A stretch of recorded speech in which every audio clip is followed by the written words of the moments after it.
And I would like to let's go to one more person. Let's go to Trey, since that's the one thing that's great out there, Nick. All right, here's Trey. This is the first time we've ever had a full chat. We've got all 10 slots filled right now. Yeah, I know. Trey is Godzilla. Oh, Hi. Thank you, Godzilla. Oh, you're very welcome. Can you hear me just fine? Yes, and you sound like one of the more upbeat Godzillas we've had on the show. Well, thank you.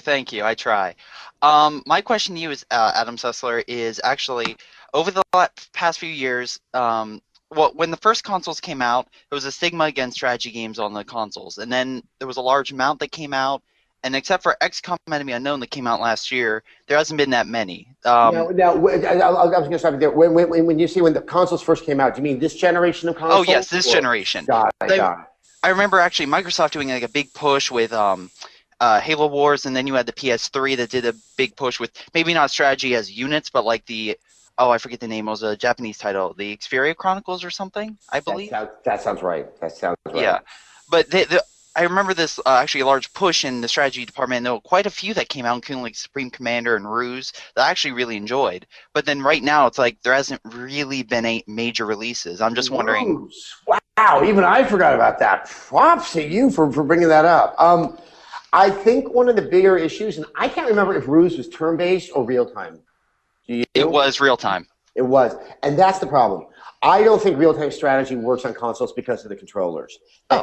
That's the one thing, and that's why XCOM works so beautifully on a console, is because it's turn-based.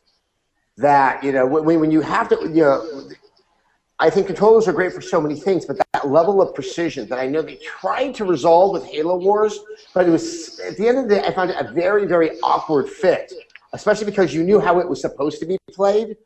And I'm not good at real-time strategy games, but I really, really like them, and I will always be wanting to play them on the console. It's the one type of game that I think doesn't carry over. Turn-based, on the other hand, a lack of finesse or dexterous precision isn't essential because you're waiting to finish up your turn and you can kind of backtrack from a decision that maybe you didn't make.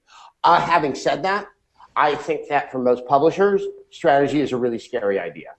That it's just something that doesn't have that. In the Call of Duty world that is now the current console market, nothing could be as far removed from the audience that publishers kind of perceive to be that core audience than a strategy game. That was really cynical of me, wasn't it, everyone? A little bit. But not that cynical. Yeah, but it's so. Anyway, yay strategy, but RTS, I think it's definitely a PC thing.